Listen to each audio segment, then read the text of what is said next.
Get ready. You're now tuned into the Fight God Show. It's the Fight Gods. This ain't your normal. Fight hard. This ain't for mortals. Talking boxing, wrestling, and UFC, BKFC, MMA, and WWE. Fight Gods. This ain't your normal. Fight hard. This ain't for mortals. Boxing, wrestling, and UFC, MMA, BKFC, and WWE. If it's a fight, gloves on, fist tape to bare knuckles. The gloves come off when we break down the scuffle. The place to be when you looking for a rumble. We see legacies made and watch foundations crumble. Beat them clean. I ain't the one to mess with. I snap on the beat like I check the leg kick. Prodigies, who gon' be the next pick? Show the whole world something they can be impressed with. Fight Gods, this ain't your normal.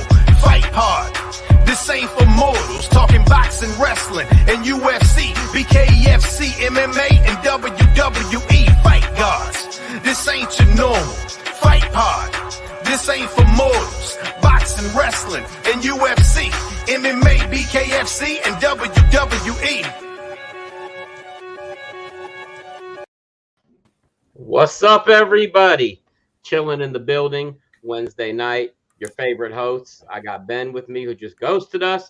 I got Nico in the building. What's up, fellas? Ben, what's going on, man? You got some snow up there or what?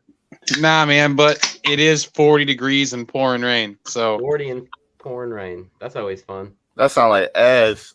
Yeah, bro, it's been like 80 all week here, and then it like dropped down to like 60, I think, today. And it's supposed to be colder tomorrow. Ridiculous. Nico, what's up there in Rhode Island, bro?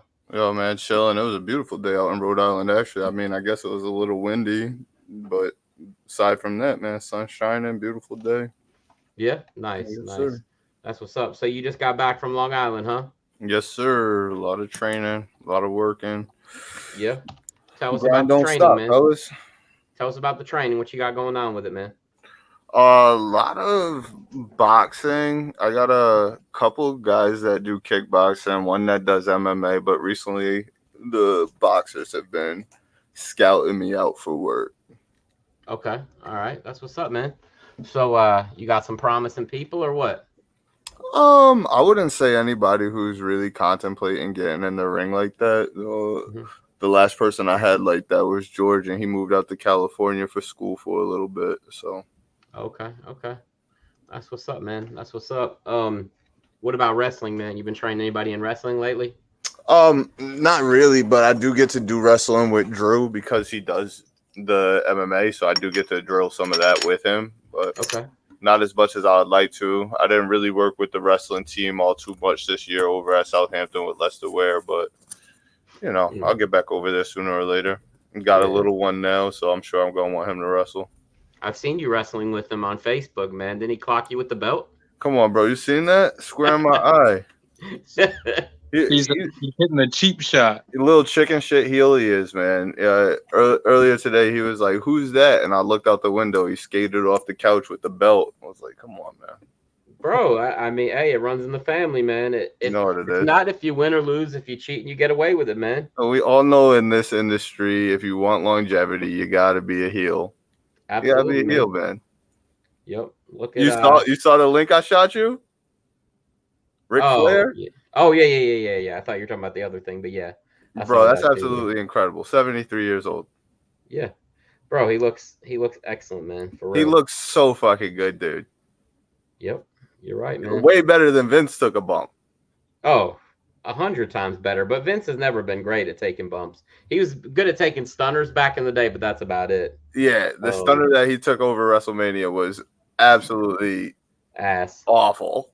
Probably the first bumps I ever took in my life were better than those, Ben. I'm sure you probably the same, man. I'm sure you know the first bump I ever took in my life because you probably delivered it. So I mean, I don't possibly could have been on like your guy's old bed or on the trampoline or whatever. Yeah, man. You definitely put me in like a sharpshooter. Yeah, definitely Boston crabbed it up. Well, look, most little kids, like if you like get rough with them, they're gonna go tell their parents. If Nico would have went and told his dad, he'd have been like, "Good job, Will. Do it a little harder next time, man. Toughen him up." Yeah, 100%. Never once did I have to get worried about getting rough with Nico. No, my mom would have just told us to take the bump the right way. She would have been like, "It hurts. Do it differently." Yeah, that too. Learn how to slap out. Heck yeah. So Ben, what's going on your way, man? Anything exciting? I know you've been telling me you got ESPN Plus. Like you've been going through the libraries of fights. You've seen already most of them, probably, but Yeah, I was just checking out some of the fights that were like more controversial. Like I was telling you, I watched the Volkanovski and Holloway series of fights again. Just for shits and giggles, I watched Whaley and Joanna because they're going to be running it back really soon. Nico had mentioned one of the episodes recently about the Chandler and Gagey fight, like because we compared it to the Gilbert and Khamzat fight, so I rewatched that Gagey and Chandler fight, and man, that is really, really, really good. That's a really, really, really good fight, you know, bro. But I've had a lot of downtime. My kid's mom just had surgery, so my kids have been with me for like 2 weeks straight. So I've had a little extra downtime to catch up on some things. That's what's up. Nice. I know you were talking about some bare knuckle. You've been catching up on any of the old fights of that or no? Yeah, I went back and watched a couple of the two Frank Tate fights that he had prior to this Joey Beltran one. Man, Frank Tate hits like a fucking truck. Yeah, he does. Yes, he does, man. Yeah, I feel you on that. I've been catching up on some movies, to be honest with you guys. You know, like I told you guys, I'm not big into comic book movies, but I've been starting to watch some of them. So I just finally watched the first half of the Suicide Squad the other day. I got to finish it. I fell asleep, but it's a good movie, man. I like it. I know like a lot of people said it was really good. A lot of people said it was really bad. I think it's really good, but I'm not a comic book person, so I don't really have a frame of reference to say, oh, you know, it's better than the book or it's not as good. You know what I mean? Yeah. It's just, for me, I'm just going in blind. It's just a movie. Even the people who called themselves like fans of the Suicide Squad series aren't really fan. You know what I mean? Like that movie was fine for what it was. Like I had to try to tell the origin story of like 5 or 6 different characters that had never been used before. So like, you know, it was pretty good for what it was. Hell yeah. Hey, Nico, I was telling Izzy and William and Melanie about that movie. They didn't watch it with me. But I told Izzy about the part at the beginning when Killshot, you know, Will Smith's about to shoot Batman, and his daughter like steps in front of him because she doesn't want him to kill Batman. Mm-hmm. Remember that? I do. I said, Izzy, if you ever step in front of Batman and I'm getting ready to shoot him, you know what I'm going to do? So I'm going to shoot you right in the toe so you fall down. Then I'm shooting Batman next. Yeah, thanks. I told her that. She just gave me the look like, nah, man, you got to kneecap her, man. Yeah, I mean, I'm not, you know, it's not gonna be any permanent damage, but if I'm taking out Batman, I'm taking out Batman. I'm all about my business, bro. Below the knee, not attempted murder, man. Exactly, man. Hey, so speaking of Will Smith, you see that Benzino, what an idiot, man. Like he said, oh man, he smacked Chris Rock. It's the same thing that you know, Tupac did to Orlando Anderson. He got killed for it, man. Will Smith needs to watch what he's doing. Yeah, except like, you know, Chris Rock's not running around with like fucking like notorious. Relax, you don't know what Chris Rock doing. Come on, man. You know what I'm saying. You know, Suge had bodies. I'd be worried about it if Chris Rock was buddies with Suge Knight. I'd be worried about it. But. Exactly. Yeah, but I mean, you know, come on, man. Suge Knight definitely had bodies. His crew definitely had bodies. I mean, come on, man. To be honest, I didn't think Benzino was still a thing. So, I mean, that's a shocker. That's something I learned today. So there's a whole bunch of stuff about Benzino lately. He's been all over the news. You've seen it, right, Nico? No, sir. Bro, look, honestly, if I even saw a tabloid that said Benzino's name on it, I'd be disappointed in myself for reading that bullshit in the first place.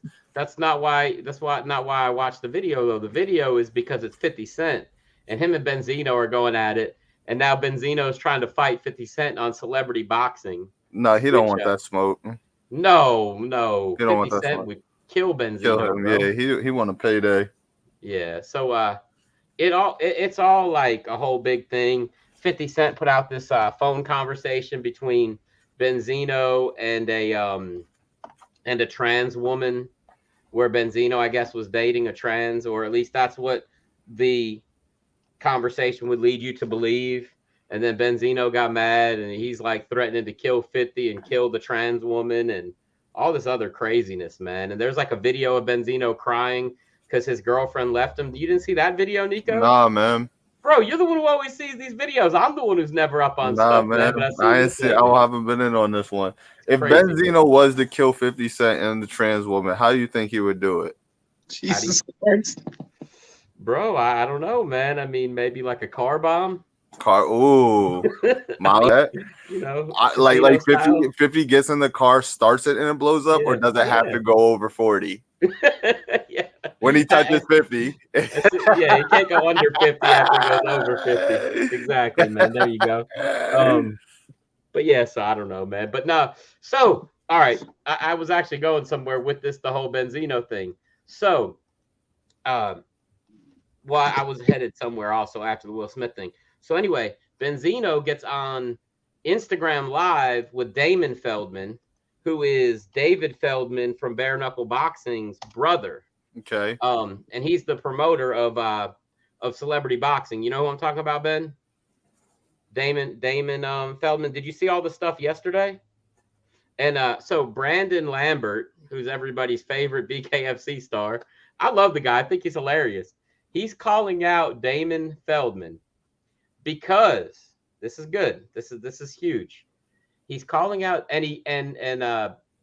he's calling out David Feldman because David Feldman has that celebrity, fighting company, and apparently pro fighters pay him. Some of them do. They pay him so that they can fight a celebrity. Brandon Lambert paid Damon, apparently. This is supposedly, is all allegedly. I'm just telling you guys what the thing says, so I don't want to get sued or anything. I ain't got nothing to be sued for neither. So if y'all watching this and plan on a fucking lawsuit, you come after the wrong motherfucker. I ain't got shit for you. Right. So right. So yeah, I'm pretty much the same way too. So apparently Brandon Lambert paid Damon Feldman $6,000 so that he could be on pay-per-view and fight against let's see, Holy God, whoever Holy God is. Never heard of him. Who that is? Nope. Okay, I'm gonna look him up real quick. But anyway, Brandon Lambert wanted to be on celebrity boxing so much that he gave the dude $6,000. And then the dude basically took the money, told him he was gonna fight him, and then the dude ghosted him. So he stole Brandon's money, apparently, whatever. Wavante Carter, I don't know who he is. It says went from being bullied to social media. Oh gosh, bro, you know who he is, Nico. Oh man, you know the dude.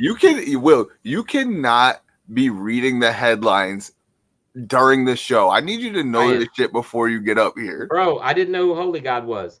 Bro, he's the dude who always does this. Like, you know the memes? I don't have a clue what you're talking about. Bro, you'll know exactly what I'm talking about. Hold on. Pull it up. I will. So anyway, he was supposed to fight that dude, which makes me sad that he was even going to fight that guy.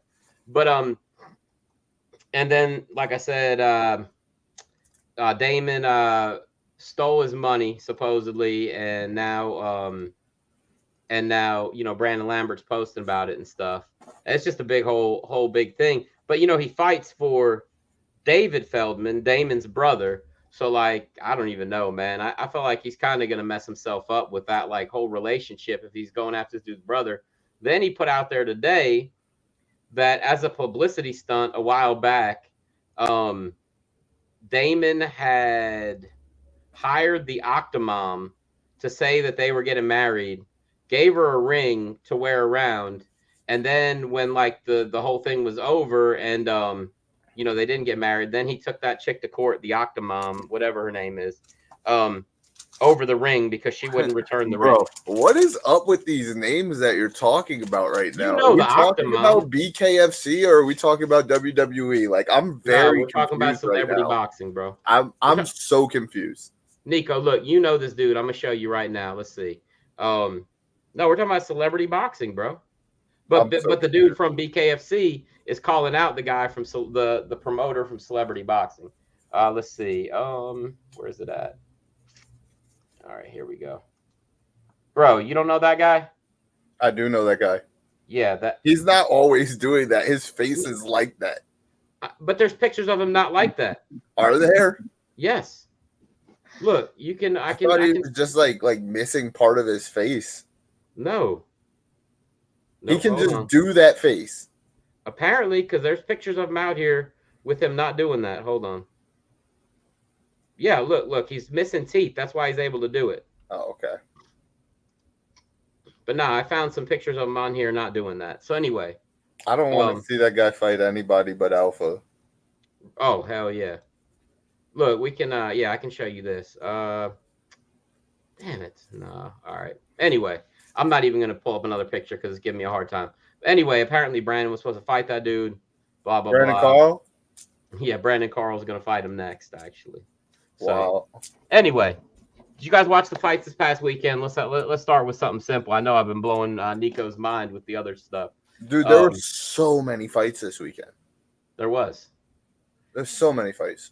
Hey, Ben, what fights did we actually pick on the air? Because I'm having trouble remembering exactly what fights we picked. I'm pretty sure we did the we did Guida and Puelis, Lemos and Andrade, and there was one more fight that we picked, but I can't remember what it was.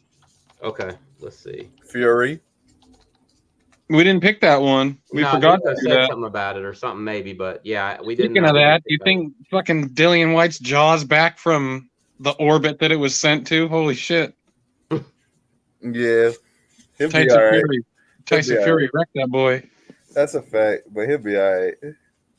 It ain't worse than Usman did Masvidal. That's for damn sure. Oh, man. I just rewatched that fight, too, because my brother had never seen it, and masterclass. Pulling down that backhand, coming over the top. Masterclass. Yep. All right. That's the other fight that we picked. Okay. So the top three fights of the night, Macy Barber versus Montana De La Rosa. Who did you guys pick? Because I know I picked Macy Barber. We both picked Montana. You both picked Montana? Yeah. Yeah. Okay. So, man, I mean, Macy looked good. I kind of like her with Team Alpha Male. She kind of was bullying Montana, man. She's very strong. I mean, I don't know if that won. Yeah, Macy won. Yep, unanimous decision. Good. I mean, I felt like she was bullying her at times, Ben, pushing her around the octagon. Is that what you thought too? I think that she came in with the right game plan. I think that in Alpha Male, she's going to have more of a. Danny Castillo is a great coach because Danny Castillo is basically the main coach over there now, and he's really smart. So I think she had a great game plan to like you said, bully her around the cage. I don't think Montana necessarily expected that. I think she expected more of a stand-up affair, and she was taken out of her game plan when it was really heavy grappling based. But man, Macy Barber did look good, that's for sure. Yeah. Yep. So Nico, you missed that fight? I did miss that fight, but I'm glad y'all say she came around and did what she did, man, because she was about to go on that suspect list. That's why I picked Montana too. Not after this fight. I don't think, at least. I'm gonna need about 2 more out of her before I get back on her train, man, because I was really believing the hype when she came in. I agree. The thing about it, Nico, is that where she really, really fell off was that fight against Roxanne, the Happy Warrior. Yeah. And she looked like she'd never wrestled a day in her life in that fight. So, and Team Alpha Male, I feel like there's some, not right now, but they were before the Russians came around. Team Alpha Male was like the best wrestlers, in my opinion. Some of them, yeah. Most of them. TJ was always just a decent wrestler, and Cody didn't use his wrestling, even though he was a really good wrestler. But yeah, they had some great grappling, great wrestling. If you came from Extreme Couture or Team Alpha Male, you had the grappling chops, that's for sure. Yeah. And Team Quest too. But a bunch of badass dudes that was. Huh? Yeah, oh yeah. But and still, like, I mean, if you got a really good guillotine, man, you might have come from Team Quest because they've got that going for them too, man. But that's a great fit for her. I like her better with Team Alpha Male than I did Paige Van Zandt. Yep. Yeah, because Paige is always going to be a strike-heavy fighter. I mean, it's just the way she is. That's just who she is. Yep. Oh, man, I didn't even notice this. Hey, I don't even know who the hell this is, but I'm going to show you guys this. I ordered a wrestling figure last year, and it came, but it also came with extra stuff in the box. Like different heads? No, it came with like extra things packed in the box. This was off of eBay. I'm pretty sure what happened was whoever I bought it from, I'm sorry, I know there's a side note.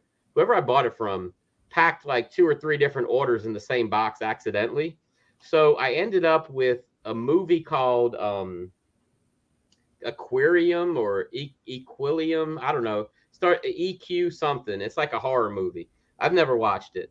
I don't even know what the hell happened to the DVD. You owe it to that person to watch that fucking movie. But the other thing that came in the box is this. I don't even know who the fuck that is. Nico, who is that? It's from the Thunder. I have no idea. Does it say his name? Bro, why the fuck would I know that? I don't know. Some dude from the Thunder. Let's see. It's called Little Teammates. Oh, maybe it's just a random dude. It's just a random guy from Oklahoma City. Dude, even fans of Oklahoma City don't know who that guy is. Clue who that is, man? Is it Westbrook? I don't know. Is Westbrook light-skinned? Yes. Does it look like that? Does he look How like long that? ago did you get it? I don't even know, man. Not. It was last year, but this came out in 2013, apparently. Okay, Yeah, that's could be probably Westbrook. Could be Westbrook. Bro, I'm gonna tell you, man. You know, like I said, I don't know anything about basketball, but there's a guy. Teammates. Huh? Little Teammates. Little Teammates. I don't know, bro. It says it's whatever. I'm gonna keep it. Maybe one day it'll, end up somewhere. Hey, not if it's Russell Westbrook, it won't. Why? That motherfucker's garbage. Is he? Oh. I say what I say. He's a stat patter. Hey, look. He's a stat patter. He is a stat patter, Ben. Hey, you guys don't know about Rose's discount store, do you? You guys ever heard of that? No. Mm-mm. There's a place down here called Rose's Discount Store. It's like all over the South. Anyway, they sometimes every have team Westbrook figures. go to, they don't win a ring. He's a fucking plague. Russell Westbrook. He's a plague, Ben. Facts or Are no? you a fan, Ben? I just want to know if it's facts. Has any team Westbrook has been on won a ring? No, sir. Okay. That's it. I'm done. Anyway. There's a store called Rose's. Sometimes they have some wrestling figures there. I go in there every once in a while when I see one. And like at all of the Roses around here, they have this one basketball player, like his figure. And he's a white dude from the Wolves. I have no idea who he is.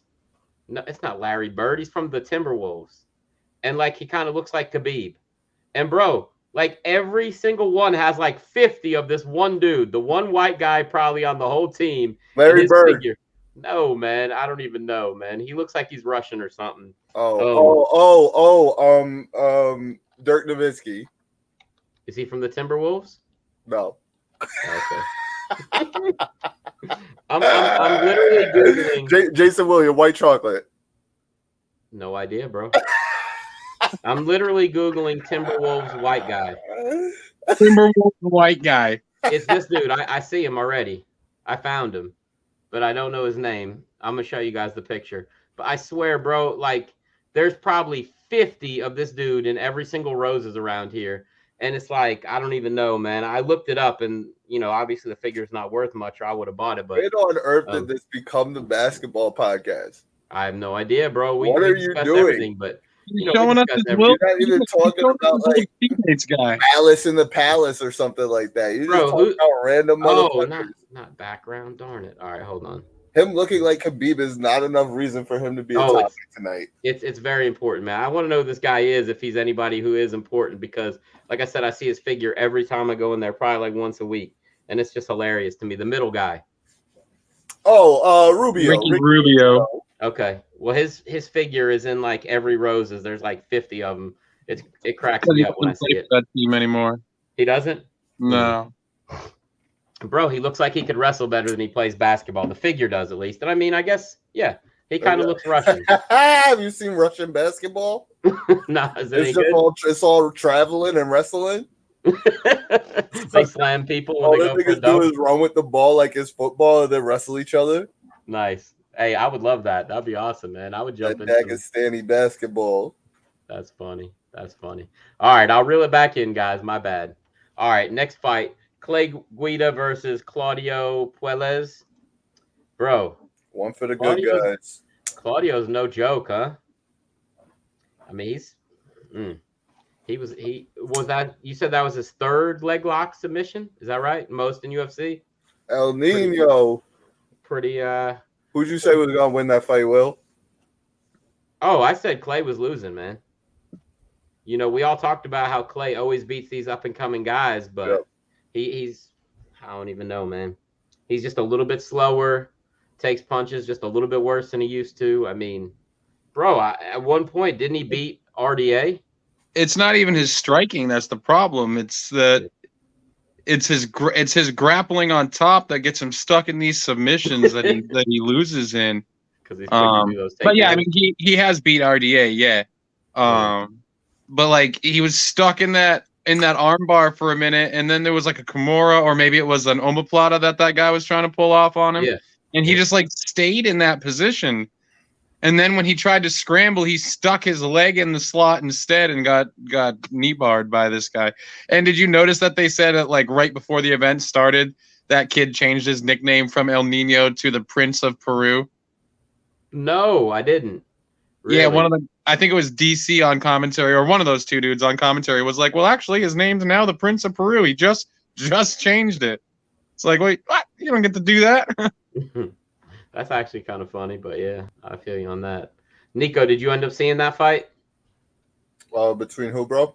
Clay and Puelles? Yeah. Yeah, yeah. That dude's the truth.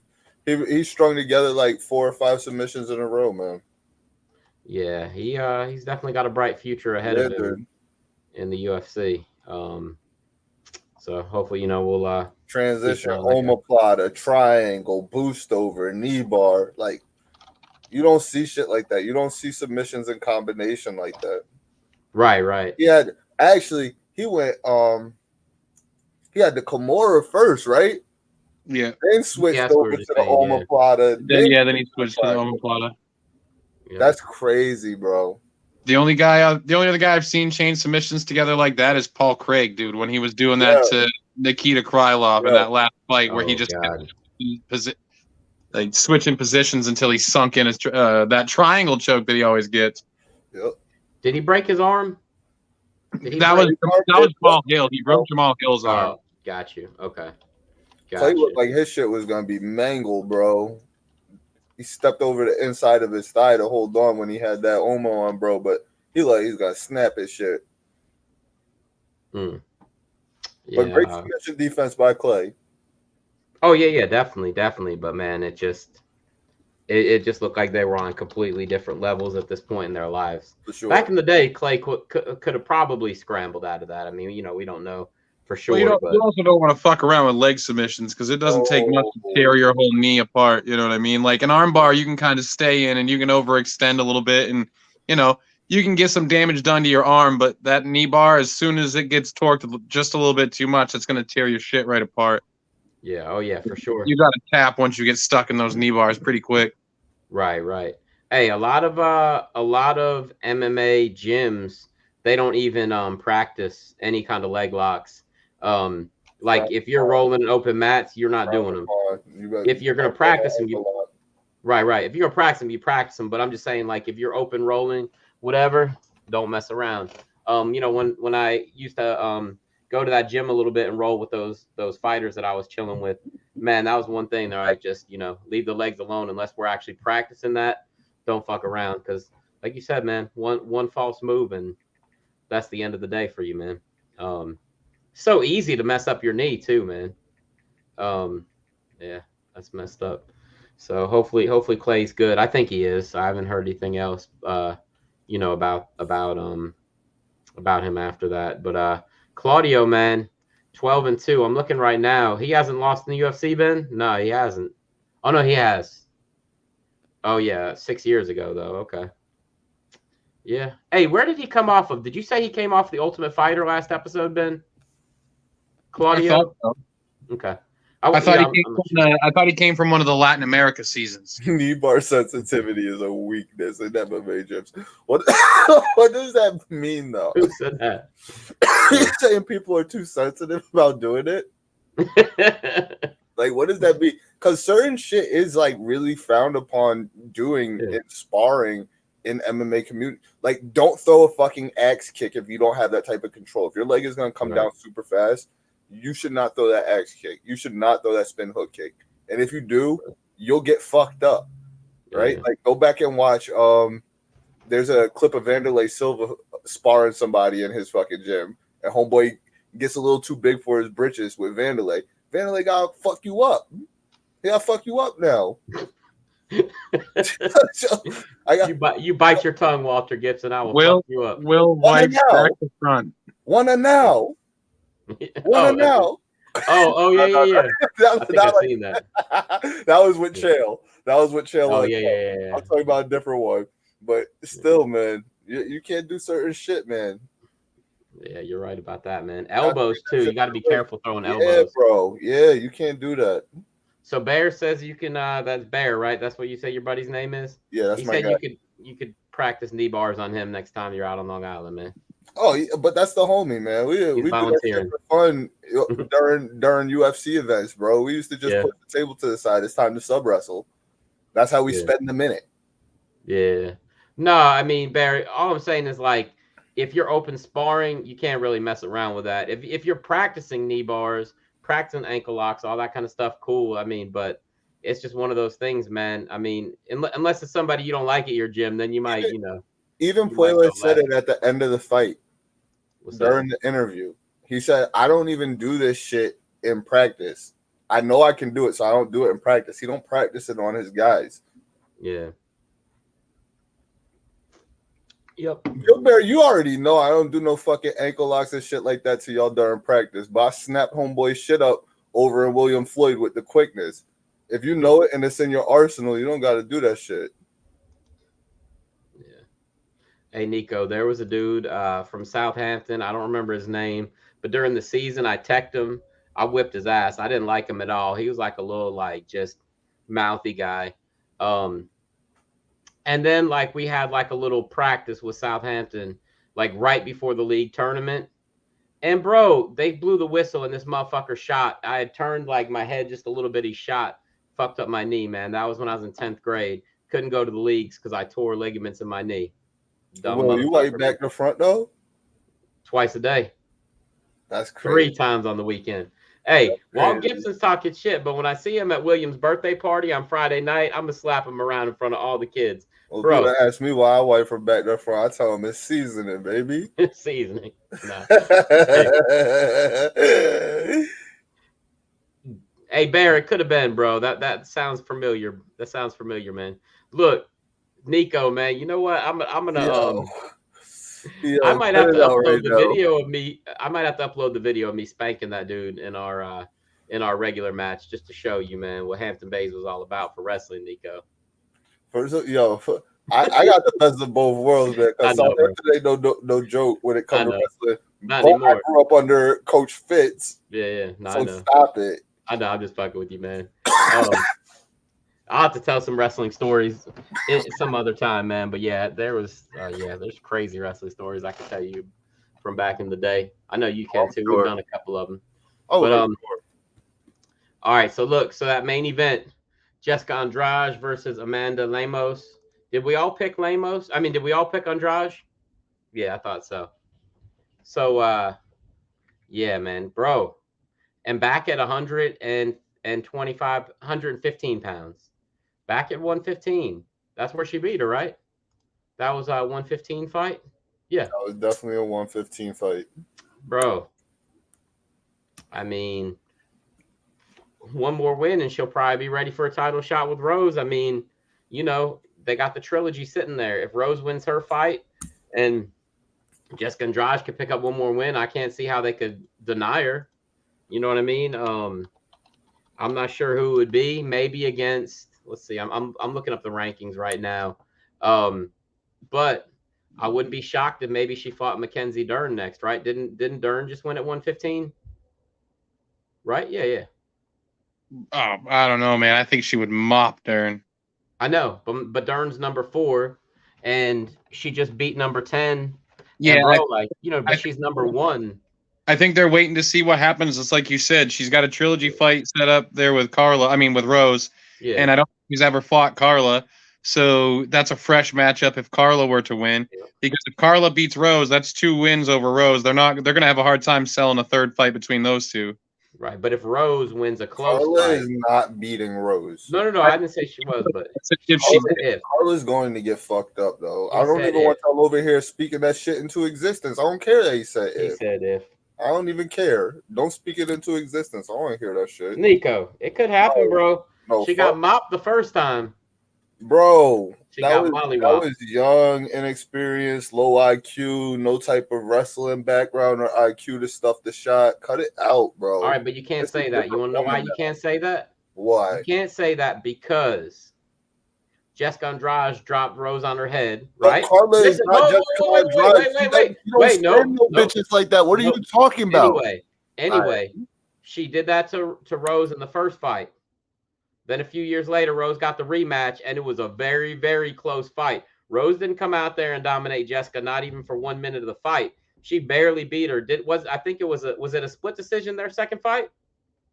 It was either a split decision or it's 2-1. Okay, then it was 2-1. But look, it was not a dominant win by Rose. Bro, there's something to that psychological, man. When somebody kicks your ass, I don't care if it's been a long time or not. You're not gonna go. She's not gonna go out there and dominate her, man. I'm telling you. She ain't put herself back in the same position. She ain't repeat the same mistake. Didn't she get? I wouldn't say all that. Didn't she? She did get taken down one time by Jessica in that fight. She might have gave up the takedown, but she didn't hold on to no Kimura as a defense to get slammed on her noggin like that again. Yeah, bro, it was a split decision. It was a split decision. Yeah. Yeah, I thought it was. It was a close fight because I remember Teddy Atlas saying, "Man, the judges got that one wrong. Andrade won the fight. What the hell are they doing?" Like, Teddy Atlas goes off sometimes. But it did win fight of the night, so. Bro, it was a great fight. Bear said he hopes Rose goes for the Kimura. Oh, God. Let's see what this. Walt, you couldn't even beat up, man. Come on. I pace around like a boxer, move around in a ring, and confidently knock out in one swing. Bro, he's trying to spit bars, but I guarantee you they're from like some obscure rapper that he listens to. All right. He listens to Wax and Herbal Tea. You guys know who they are? Me neither. But he always talks about them.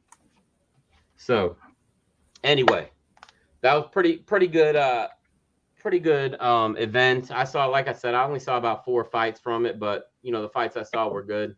Very busy weekend I had, so I didn't have time to go back and watch the entire event. Lando Veneta, that was the other one. He got his ass kicked, huh? Got caught in that submission. Charles Jordan was an animal. Yeah. No, you're right, man. I mean, fucking choked the guy right out of his shorts, bro. And that was legitimately out of his shorts. He wasn't even wearing his Venom shorts anymore when he got out of that choke. He got choked out of his shorts. That's pretty wild. Ben, did you want to talk some about Bellator from this weekend? Man, oh man. Yeah, Bellator was wild this weekend. Did you watch any of it, Nico? Your boy got starched, Willie. I know, man. That shit hurt my heart, man. Fucking put to bed by Raufeon Stotts. Unfortunately for Bellator, Stotts won because I don't think that. I mean, I know it's like for $1 million or whatever, but man, they're gonna have a hard time booking Stotts and Pettis against each other. Neither one of the guys wants to fight the other one. Why don't they want to fight each other? Mates at Rufus Sport. Gotcha. They've been like main training partners pretty much since they both came in because they're both in the same weight class. Mm-hmm. But Stotts already said like he's uninterested in becoming like unified champion. That like he was just taking that fight just to take the fight. Well, he had to fight to win the tournament, but when Pettis ended up getting pulled out, it was for the belt. So now he has to fight Pettis as long as he remains champion throughout the tournament. Or just give up the title. Give up the title because he at least had the chance.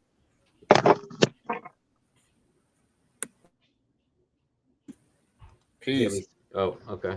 he at least had the chance. Dash on us. Left him with the cliffhanger too. He went dip mid sentence. Bro, I'm telling you now, like I need to find a cameraman because I will go fight Walter Gibson live on the air anytime. Like literally, if he was standing, you want to choke that man out his shorts? I might, bro. If he was standing in my hallway and the show was starting in 2 minutes, I'll whip his ass on the way to the show, bro. But why you want to choke him out of his shorts though? Because that's what happened to Lando. That's what he's talking about. Because Lando. Sorry, Mike. It's raining and shit here, so my internet cut out. I feel like it's a different undertone to what he's saying. You, bro, he's in love with me, man. That's all it is. Don't you remember I put up that picture of him at Chuck E. Cheese? Nico, that was him, man. He was Chucky, right? No, he was in the skirt. He was like the little girl. I put his face. Oh, he was in the skirt. He was in the skirt. It makes sense now. So he don't even have shorts for you to choke him out of. Nah, man. He wears a thong and like a little skirt made out of grass. Not a thong. Yeah, crazy. Grass. Yeah, but he only wear jock straps because the ass open. Maybe chaps instead. What's going on here? Hey, bro, he wear like Alan in The Hangover. He just wears the jock strap regularly, like as his underwear. The jock, facts. Yep. But Ben, go ahead, man. You were talking about you were talking about the dude that beat Juan Archuleta. Oh yeah, Stotts and Pettis. They're so Pettis, of course, is champion. Stotts, if he remains champion for the rest of the tournament, will have to fight Pettis. Then, of course, Chris Cyborg retained her title and her stranglehold on that division. It was a much better fight this time around with Arlene Blencowe. She had finished her the first fight, but Blencowe stood in the pocket, and there was more than a few times where she pointed down at the middle of the cage and said, "Meet me here," and went toe to toe with Cyborg. But legitimately, the only thing left for Chris Cyborg is if Bellator can make some sort of a mega fight with Kayla Harrison. Because obviously Cyborg can make 155. That's not going to be a problem for her. But there's nobody left for her to fight. She's done it through Invicta, Bellator, and UFC, so there's literally no one left. Right. What else happened? You had a couple of guys qualify for the Bantamweight Grand Prix on Friday night,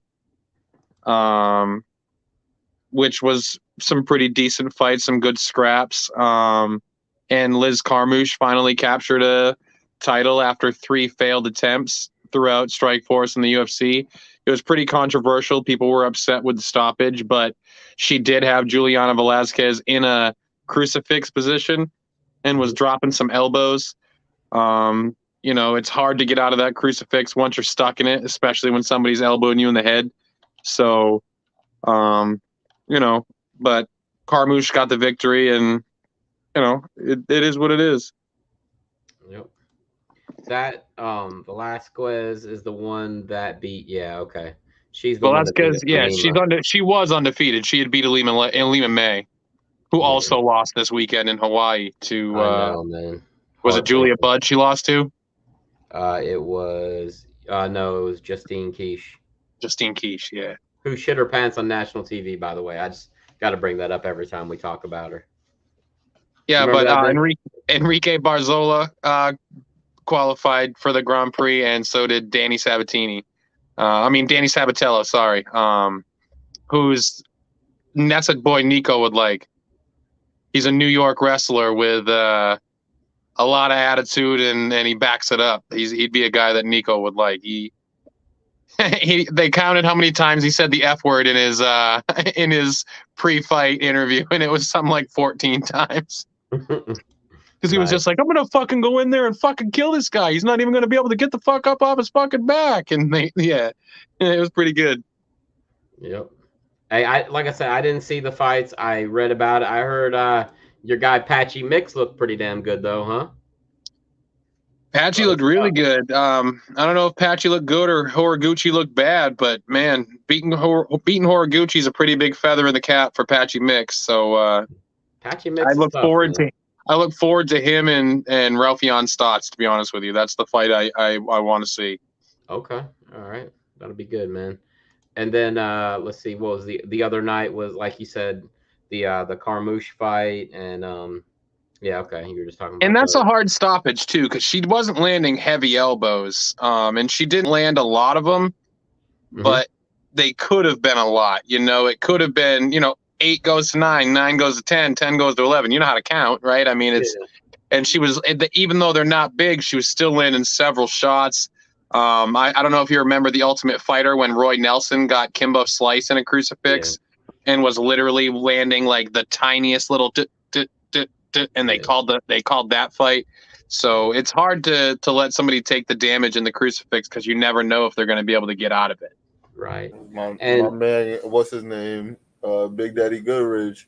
Oh yeah, that's another one. Yeah, bro. Oh my gosh, that was one of the worst, man. But he was like, the way he was doing, his knees and his elbows were landing together and like fucking like bing bong in this dude's fucking head. Like, I saw that fight, but it was on Chiseled Adonis's YouTube page doing commentary for the ding ding ding, just that guy getting murdered in the crucifix position. God, that was rough, man. That was rough. So, Ben, hold up. I forgot to ask you about something, man. Have you heard what Henry Cejudo is saying? Sorry, my dog was snoring so loud that that's all right. No, I missed. Well, maybe I missed it. You might as well tell me anyway. Give him 6 months and he'll be ready to fight Sterling.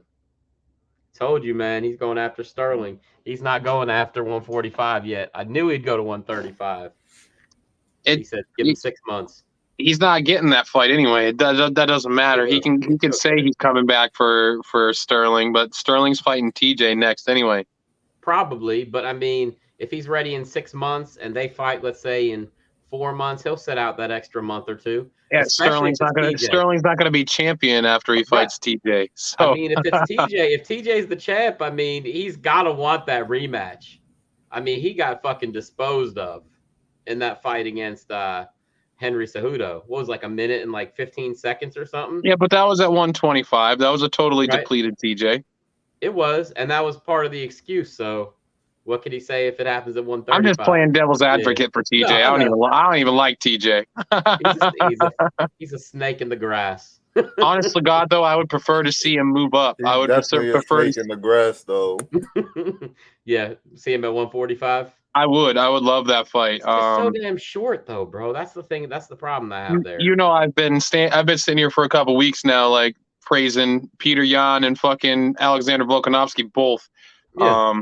So I wouldn't mind seeing Cejudo fight either of those guys. But man, I think if Volkanovski, because there's not much left for him, he thinks at 145. So instead of going to 155, which he could totally do, I sent you that picture the other day of, I don't know if we can still find it, of Volkanovski at 230 pounds playing rugby.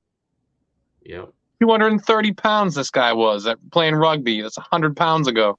It was all in the legs too, though. Yeah, dude, that's crazy. Crazy. I didn't realize. Yeah, I didn't realize what what you told me until you told me he's 5'6". Yeah, and he was 230 pounds in rugby. That's and insane. The only reason why I know he's that heavy is because when I was watching that Max Holloway fight the first time, Cormier kept saying this dude used to be 240 pounds. Like, legitimately 240 pounds. Could you imagine him fighting heavyweight in the UFC? What a weird sight that would be. 5'6". Let's see him against like freaking like Volkov or something. Oh my God. Or Stephen Struve. Stephen Struve would look like Rey Mysterio versus The Undertaker, bro.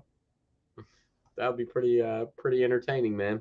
I didn't realize that Piotr Yan is 5'7". He's taller than I thought he was. And Cejudo's 5'4". It's pretty short for 150 pounds, like 155, man. 5'4". I mean, you got guys that are in their 6 foot something at 155. If I was to fight, I would fight at 155. What's that? You would? Yeah, 100%. Yeah. What's your walking around weight, Nico? 184. Yeah. What was the heaviest you wrestled? Like because you wrestled a little bit in college. What'd you wrestle in college? I didn't wrestle college. Oh, you didn't? Oh, okay. Nope. What was the heaviest you wrestled in high school? What did I wrestle at high school? 135. 135. Okay. Yeah. Yeah, got you. I was like 147 when I wrestled in high school. I was probably cutting from 150 my senior year. 150. Yeah. Yep. Then after high school, when I started doing sports jiu-jitsu and we had to weigh in for that, I was probably walking around 160. I would weigh in 149. I fight lightweight. Yeah, I got you. And that was just for shits and giggles. There was no need to do that at all because you go grand champion anyway, and it doesn't matter what weight class you're in. You'll fight the heavyweight for the grand championship. Oh, and yeah, I would yeah. fight that as well. So I only cut weight for shits and giggles just to see like what the process was like chopping 20, you know? Yep. So Yep. Hey, Ben, one thing you forgot to talk about real quick is that Yancy Medeiros beat Emmanuel Sanchez, which I love. He Emmanuel did. Sanchez, man. The dude is like one of those guys that's like too tough for their own good, man. I've seen him in some freaking wars where he's just outgunned, but still like, just won't quit. Good to see Yancy Medeiros get a win though, man. I like that. That kind of made me happy. Hopefully they'll have him back. I think they just signed him for the one fight deal because it was in Hawaii, but hopefully they have him back. But kind of related, you guys saw that Wonder Boy has called out both of the Diaz brothers. same fucking night. Yeah, no, I'm sure you'd say that, but he said in a tweet today, I'm down to fight Nick Diaz or Nate Diaz. I have nothing but respect for both of those guys, and I'm ready to go. Uncle Who wouldn't Chill love in a the good building. striking battle? What's that? I said Uncle Chill in the building. Uncle Chili, what's up, bro? That would be a fantastic striking battle, though. Hell yeah, and you don't have to worry about anybody trying to take these guys down, any of the other stuff. Stephen Thompson's not going to sit there and get out wrestled. Yep. That'd be awesome, man. I'd love it. Nick Diaz actually going to Southampton this weekend to do a jiu-jitsu seminar over at Hampton Jiu-Jitsu. Are you going? I'm not sure. It was up in the air and whether or not we would go back to Long Island for that weekend. I also got to pick up like an electric bike out that way. So Yeah, got you. it's in the air. Got you. All right, so look, I'm gonna tell you guys, I'm not impressed with Mackenzie Dern right now. Another headline I wanted to tell you guys about. She's sitting here calling out Jan Zayanon, however you say it, for a fight. Bro, she's coming off of 2 losses, man. Like, why are you gonna call out somebody who's coming off of 2 losses? Like, what does that do for you? Absolutely nothing. I mean, if you want to impress somebody, go for somebody who's got a few wins in a row. You know what I mean? Like that's I don't know. Who called out Jan? Mackenzie Dern. That is a good fight for her though. But why would you call out somebody who's lost 2 in a row? I mean, What do you not? You still don't respect her? who? Jan. Jan Zayanon? I mean, Of she's course you good, but do.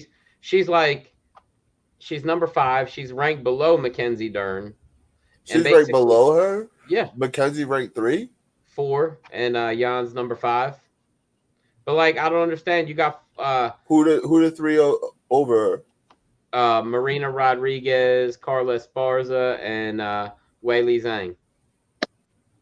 Carla and Wei Li are bad matchups. They are bad matchups. And they're Like, both really and they're bad both matchup. booked though. yeah, they are.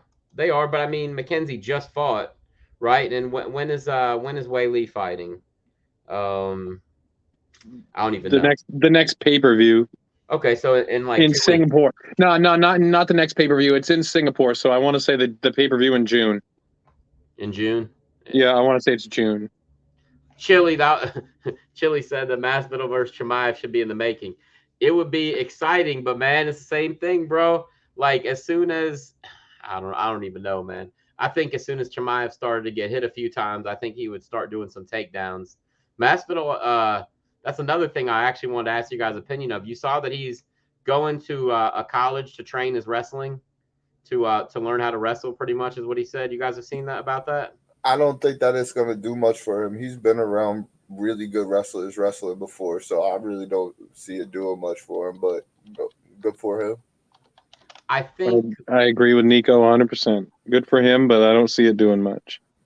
Yeah, I got you. Well, I think that the whole idea is that he's actually going to be going to like wrestling practice for like several weeks or something like that.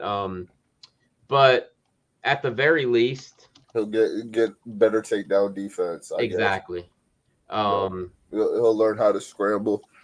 But I mean, Masvidal doesn't have bad takedown defense, and he got back up to his feet versus Usman. Like, I don't see. Look, man, Masvidal has peaked, in my opinion. He ain't getting no younger in this fight game.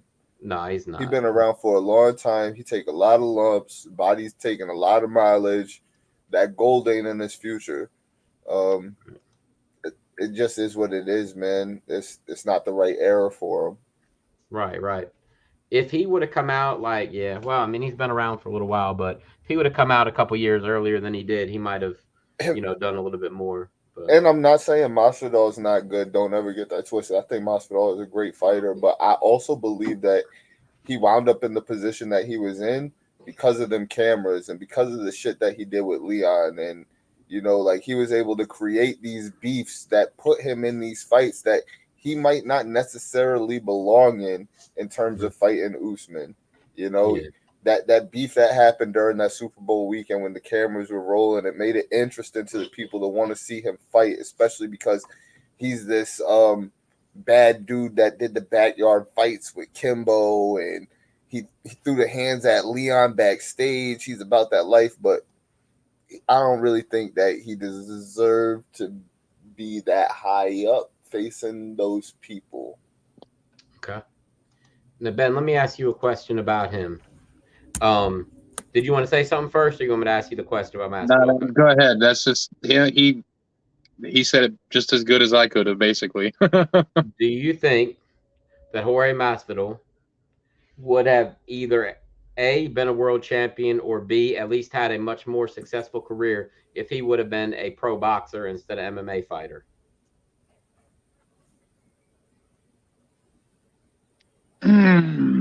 We know he would have made more money. Let's just throw that out there now. It's obvious he would have. I think he would have been just the same amount of successful. Because he does have like takedown defense and he does have a grappling game. I mean, he submitted Michael Chiesa, for Christ's sake, choked him out. I think that he just, like he said, he peaked. He spent a little time bouncing between 155 and 170, which didn't help him any. He shit the bed in some of the biggest moments, which didn't help him any. And by the time his knockouts and shit went viral, there was just better people ahead of him. And he benefited from being in the right place at the right time. That Ben Askren knockout, coupled with the Leon beef and all the cameras and the Super Bowl weekend Till. The Till fight was huge. And Darren Till, he benefited from knocking out a couple of guys that. But I mean, look at those guys really. Yeah. What has Till done? Till's a 185er at heart, heart and in size. What is nothing other than beating Cerrone? He's done nothing. Exactly, taking a shitload of L. So what the fuck does it matter that he did that to Till? And that Ben Askren knockout. Ben Askren. He literally was fighting one of the worst stand-up fighters. That's the only other guy I can think of that might have worse stand-up than him is fucking Jake Shields. Ben Askren, his career over at ONE FC, right? Is that where he came from? Right? He came from Bellator and ONE FC. Bellator and ONE FC. Come on, man. He ain't built that legacy over in UFC. What he do when he got over to UFC? He caught a fluke victory over Robbie Lawler. Fluke. Which should have been stopped. Which should have been stopped because that motherfucker was Dunzo. Dunzo. He got revived with blows. Mm-hmm. That shit shouldn't have counted. And then he got starched. Yeah. And then he got out grappled by Damian Maia. Bro, was almost the exact same fight about a decade apart. Seriously, now when I watched, I thought the same thing. Brock Lesnar versus Frank Mir and Robbie Lawler versus Ben Askren. They were almost the exact same fight, 10 years apart, I swear. They should have stopped the Frank Mir fight. I'm pretty sure he beat him back to consciousness, like you said. They shouldn't have stopped it when he was throwing those blows, only one shot hit the back of his head. If you watch it now, Yeah. Frank Mir was done, bro. Yeah. He was done. Same thing. I mean, I think they were almost the same fight. Lasted about the same amount of time. God, Mazzagatti was such a terrible referee. Hey, Chili Willie said Masvidal is like the gatekeeper. I mean, at this point, pretty much, man. One of them. Yep, I don't like to call it that. I think he's one just of them needs to stick with money fights. You know. He's a gatekeeper, Will. Hey, you forgot something, man. What's that, brother? Darren Till also beat Wonder Boy. That's what got him the title shot. But the motherfucker lost weight, beats Wonder Boy. That's a good matchup, though. That's a point fight. Yeah, I mean you got outpoint fight Wonder Boy. So yeah. It's all good. Yeah, Anthony Pettis did. Yeah, and then knocked him out though. Yeah, facts. Yeah, until he knocked him out. Yeah. No, I mean Till. Till beat Cerrone, but who hasn't at this point? Yeah. And Cerrone didn't even know he was fighting. You know that? He said, "I had no idea who Darren Till was." It's kind of crazy to take that fight, man. But anyway, I don't know. Then Darren Till lost that fight to Tyron Woodley. He got overwhelmed in that fight. And then Masvidal just flatlined him, bro. Wonder Boy is not young, man. He got a lot of miles on him too, man. Yeah, he is. I mean, didn't he have something like 80 pro kickboxing fights or something? Yeah, karate fights, yeah. Yeah, man. He's about to be 40. Or no, he's 39. All right, he just turned 39.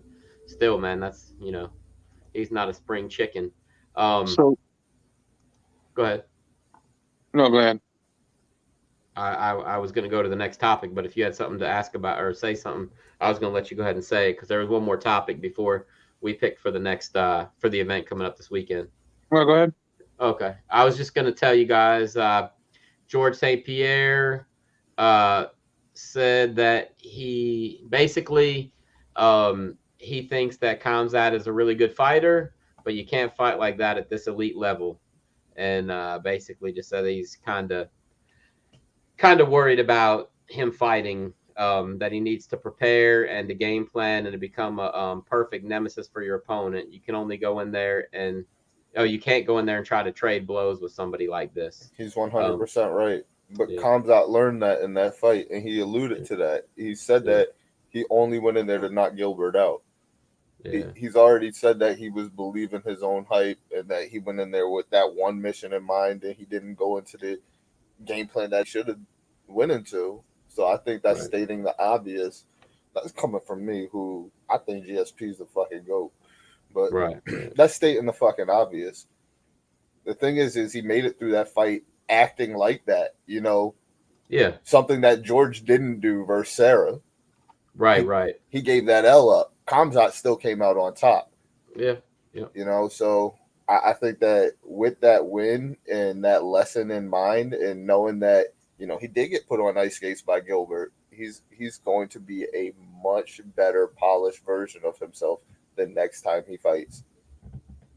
That was what else GSP said, was just that he felt like Khamzat needed that adversity to progress his career. But go ahead, Ben, what were you going to say, man?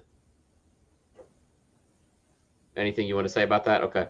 Well, look, you remember the day after that fight, Nico, I think it was the day after, or maybe a couple days after, I told you, I came in here, I said, what happens if Khamzat comes out like GSP in the next fight and basically becomes a wrestler and decides he doesn't want to get hit in the head anymore? That's all he has to do. It would be a good game plan. It would be a good game plan. I don't think there's very many people that are going to be able to mess with him. His submissions are really good. Kamaru is very scary, though. He is. That's a very scary fight, man. Kamaru's technique in terms of striking is getting so much fucking better. Better by the day. And you're not going to just go in there and wrestle him down to the ground. He's going to get back up. Yeah. He's going to stuff that takedown. So I'm telling y'all, 3 more fights before that, he better not just go and do that. Yeah. I just want to see him against Colby. I want to see where his wrestling translates against Colby. Yeah. Because I already know, if they went out there, I mean, I think we can all agree if they went out there and they said, okay, we're gonna have a kickboxing match between Colby and Khamzat Chimaev, I don't think any of us would disagree that Colby's in some trouble. So I do disagree. I do disagree. Kickboxing, in straight kickboxing. Oh my, you guys are kickboxing. crazy.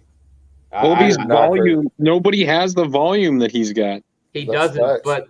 but what he does have is the fact that he could tie you up and hold you against the cage anytime he wants to, and he does that quite a bit, man. He's Colby always got a that chin in his on back him, pocket. and his striking is getting better and better every time as well. He's in your face. He's got those hands constantly Faces going. are He's got always crazy powerful. volume. Yeah, dude. Nico, you can't tell me about his technique, bro. His technique is getting better, Will. You Nico, said it that last kick- time and said the kick was shit, and then he came out and his kick looked better. No, It it's the did, bro. same kick, bro. He does the Dominic Cruz kick, but he just doesn't do it nicely. He does it like I think Nobody does the Dominic Cruz kick nicely other than Dominic Cruz. Let's be facts. Like, let's. his technique is getting way better, Will. I don't think it is. I just think it's the heavy volume, man. I don't think it's the actual technique. Honestly, I don't think his technique's that good at all, man. I think it's getting better, man. I think And it's that pace is a basically- motherfucker. It's the pace and the pressure and the fact that he's got a good gas tank on him. I just don't think it's the technique, honestly. I don't. I mean, you guys might think it is, but that kick is ugly, man. That kick is horrible, and he's so off balance when he throws it, but I don't think he cares. Hey, look, bro. You don't even need the kick. Oh, he doesn't need the kick, but I'm just saying when he throws the kick, I don't think he cares if he's off balance because what are they going to do? Take him down? I think he kind of wants that. You know what I mean? He wants to grapple. Understand. But anyway, I just want to see where his grappling is at, where Khamzat's grappling and wrestling is against somebody like Colby before he fights Usman. If Colby can go out there and take him down, I mean, we might have a problem because, Colby couldn't take Usman down. He got that one takedown, which they didn't count, which was a takedown. But, we'll just – I want to see those two fight before he fights Usman, like you were saying. I want to see where his wrestling and grappling translates. I think that's important, man. And that's if Leon doesn't beat Usman. I don't think he will, but, man, could you imagine? That would really – shake things up there. Yeah, Chili, exactly, man. He said, what about Leon Edwards? I'm a huge Leon Edwards fan. He's like got the best wrestling for a Brit that I think I've ever seen. I don't think he's going to be able to beat Usman. I think Usman just gets better every single time he comes out there.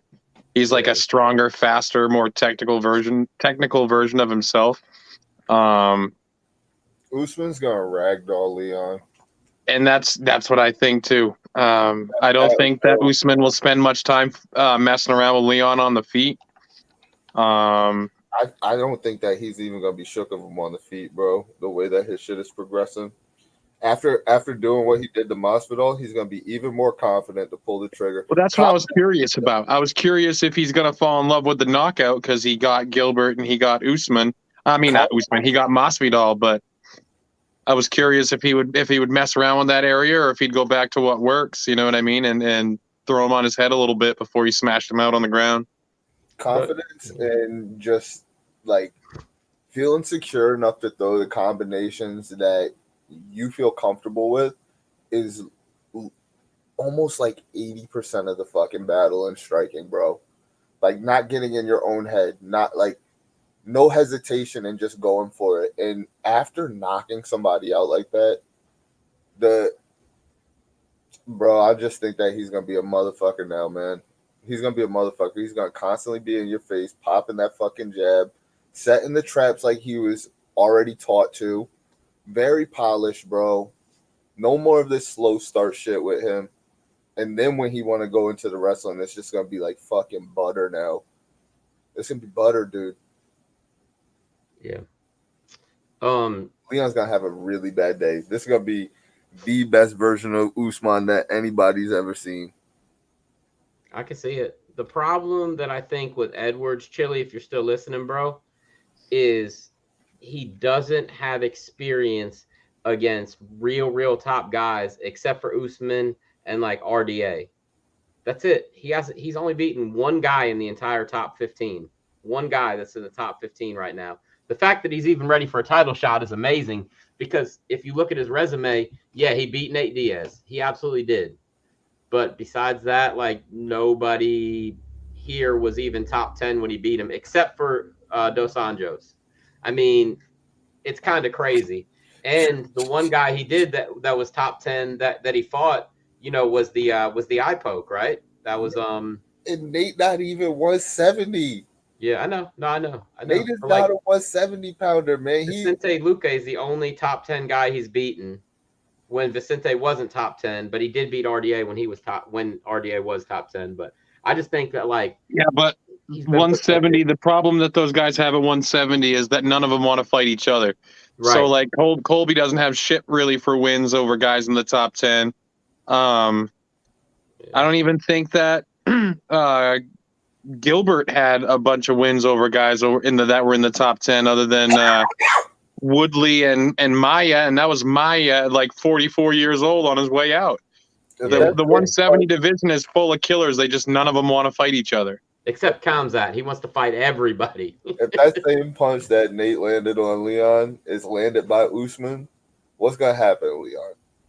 Where's Leon going to wind up? What dimension you think that man wind up in? Third row. Come on, bro. Yep. Come on. Right, Nate put you on ice skates. Usman going to put you in a coffin. And Nate did that in the 5th round after he'd taken 4 rounds of a beating? Exactly. Well, he got to land it way sooner. Yeah. Yep. With a way better trap. There's a lot of good fights at 170. Right. There's a lot of good fights at 170 right now. But the problem is like you said, none of them want to fight each other. And with Usman as the champion, none of them will fight each other at the moment. They all think they'll knock off somebody and then get a title fight.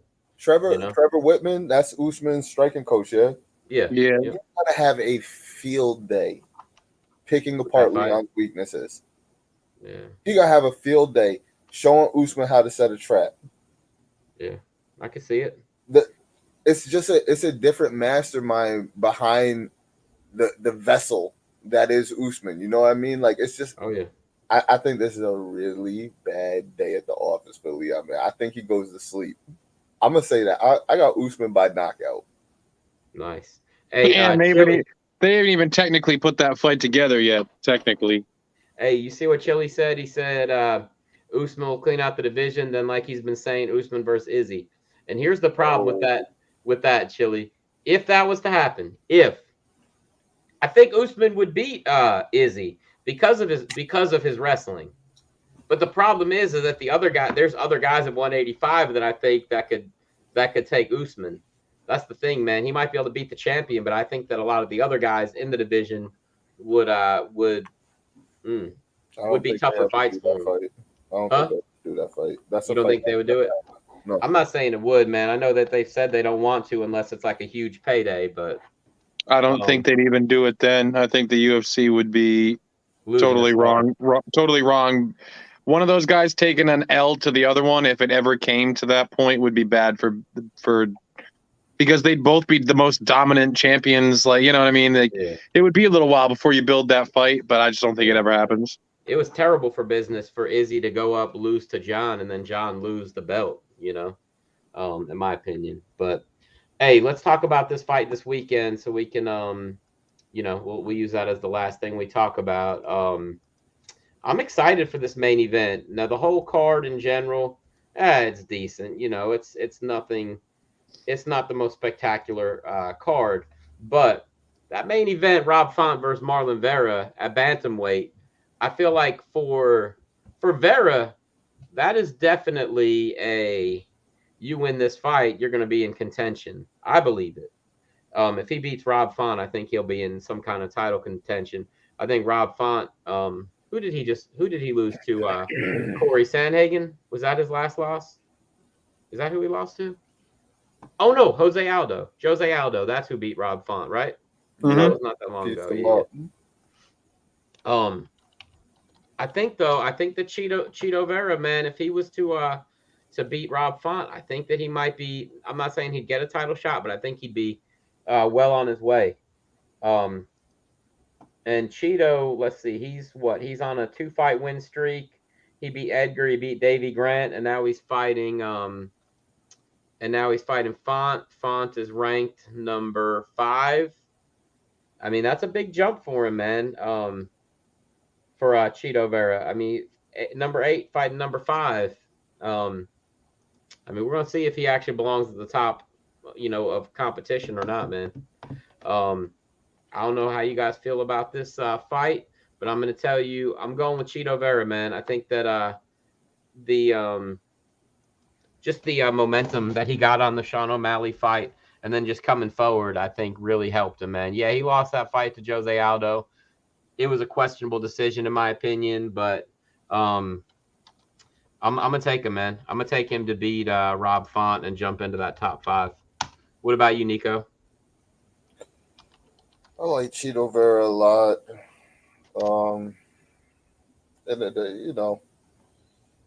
He lost to the GOAT,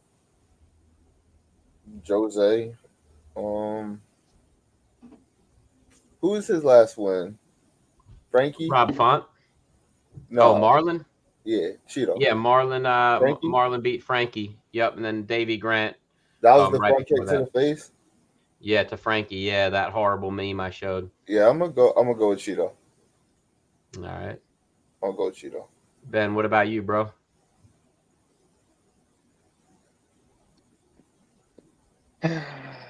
Why'd you have to make me relive the Frankie Edgar thing, huh? At least I didn't bring the meme back up. I'm going to go with Cheeto. Yeah. All right. Momentum is a powerful thing. It is. It is. And Rob Font is good. Okay.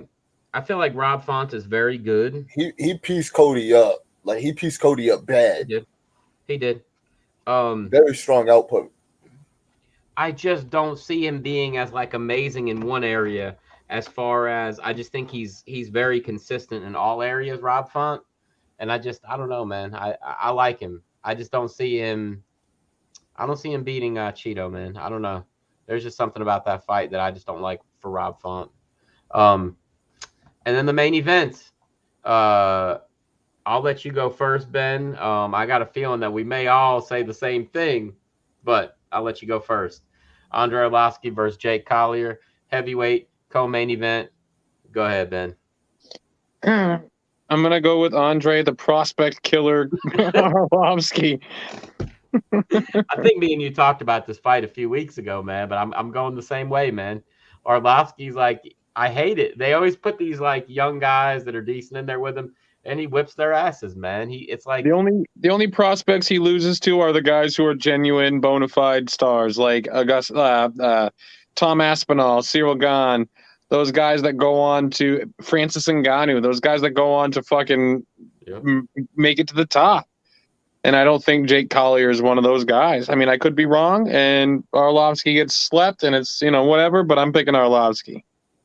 Yeah, me too. What about you, Nico? I don't really need to ask you, but go ahead, just so we know for sure.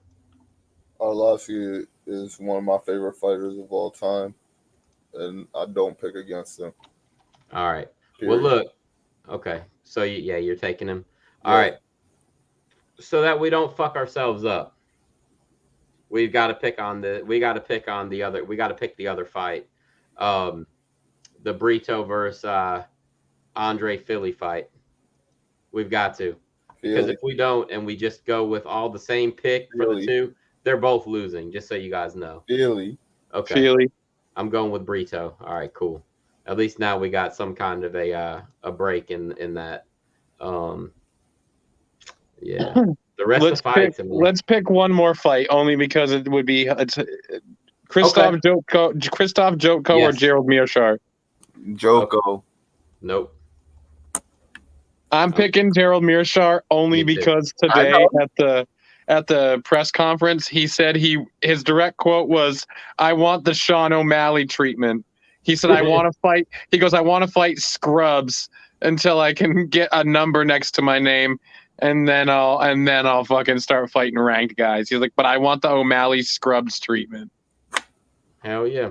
Okay. Hey, he's good, man. I mean, they're both good, man. But yeah, I like Mearshart, man. So yeah, all right, that's good. So I'm only picking Mearshart because he was hilarious at his interview today. Not that he was calling Jotko a scrub, but he was saying like, I'm fighting another pretty good guy. He's like, when is it my turn to fight these scrubs like Sean O'Malley? It was pretty good. Hey, Patty Pimblett too, bro. He says he's not fighting anybody really high ranked or anything like that till they give him a new contract with more money involved. So I mean, if you were the UFC, if I were the UFC, I'd just be like, all right, you don't want to fight who we offer, you don't fight anybody. Piss off, bro. Go back to Cage Warriors and main event Cage Warriors for half of what you're getting here in the UFC. Right. I mean, look, getting his ass kicked by Chimaev might have been the best thing for him, man. Because since then, he's had 3 finish wins in a row, all by chokes. So maybe Khamzat kicking his ass was a good thing, man. Hey, worse things have happened, I guess, right? These unranked guys wish they were unranked champ O'Malley.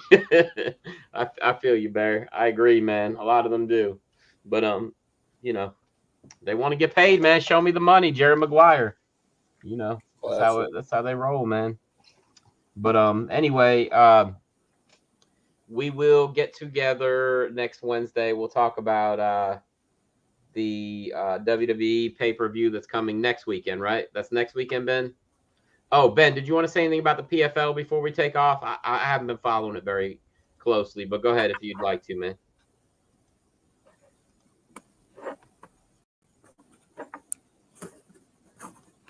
Ben, you there? No, you don't want to talk about the PFL? Yeah, so this Thursday is PFL 2 for the 2022 season. It's going to be featherweights and heavyweights. Mm-hmm. So you're guaranteed some fireworks because, those 45ers like to bang, and the heavyweights are always good for a show. So last year's champion, Bruno Capoloza, is in the main event. He was the heavyweight champion last year. The featherweight champion didn't come back. The guy who won the show last year or won the tournament last year didn't come back this year, so it's going to be a new champion. But lots of good names popping up: Chris Wade, Brandon Loughnane, Bubba Jenkins. Lots of good names coming up. The heavyweights is a little weak on the big name guys, but there's a lot of prospects, so there could be some exciting shit coming on for PFL. Hey, I'm a Bubba Jenkins guy, man. I love that dude. I talked to him on one of the media days for PFL, and that dude is cool as fuck, man. He's hilarious.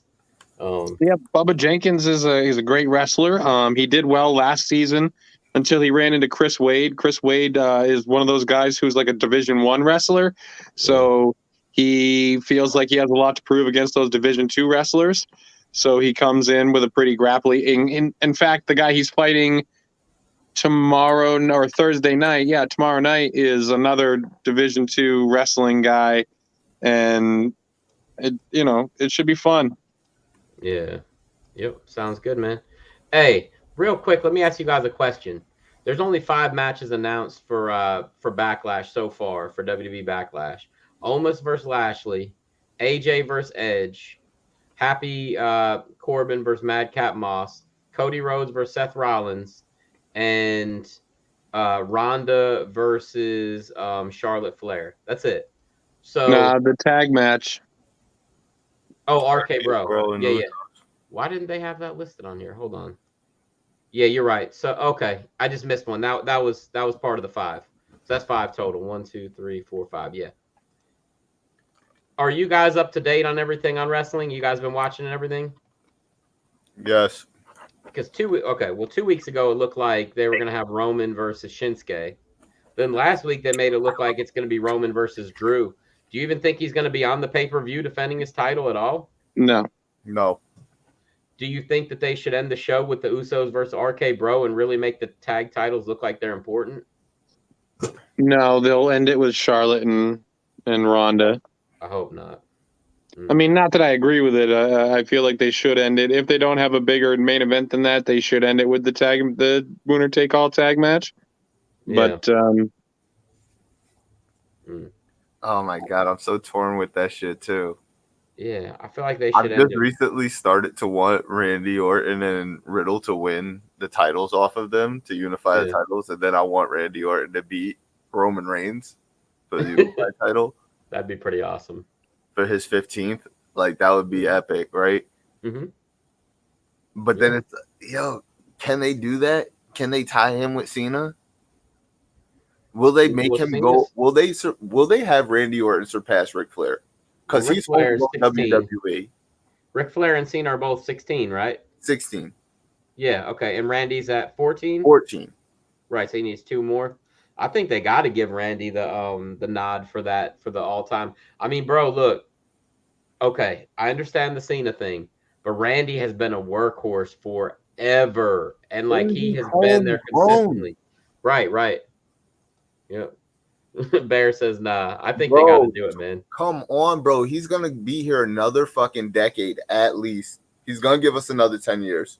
Yeah, I'd say at least 5, but yeah, maybe 10. Yeah, I would love to see him break the record. I think Bro, this is some of his best work.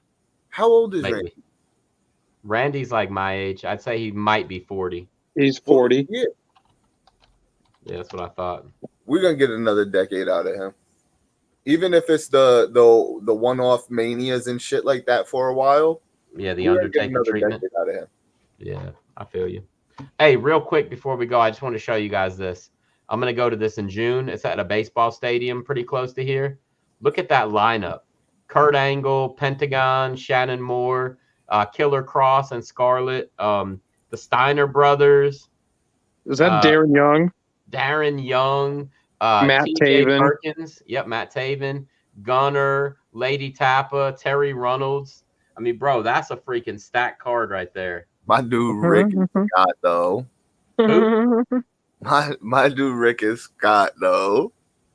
Oh, Juventud Guerrero's right there in the second row. That's pretty dope that Shannon Moore is going to be there. He's always been one of my favorites. Loved him, bro. Really especially good, when he started doing the Prince of Punk gimmick and all that shit. Dilly Gaff, bro. Plus, he's a good dude, man. He's like helping people with addiction and shit now. So yeah, he's a real nice guy, man. I've been on a couple shows with him, like he's from around your area, isn't he? Yeah, he's from right down the road, actually. Yep. So, all right, fellas. There's nothing else. Nico, you know what time it is, bro. I'm the genetic freak, and size does matter. Exactly. You have a 33 and 1/3 chance of winning, and then I have 27% chance of winning, and there's a 16.2% chance that you'll never make it out. Behind and do the bumpy grind. It's only a matter of time. Holler if you hear me, all right? Yo, there's no need to adjust your screen. It's not Bruce Bumper, but you've been here live with TFG. Thank you. And that's The Fiend. Holla at your boy, yo. We'll see you next week for episode 110. Until then, peace. Peace out, fellas.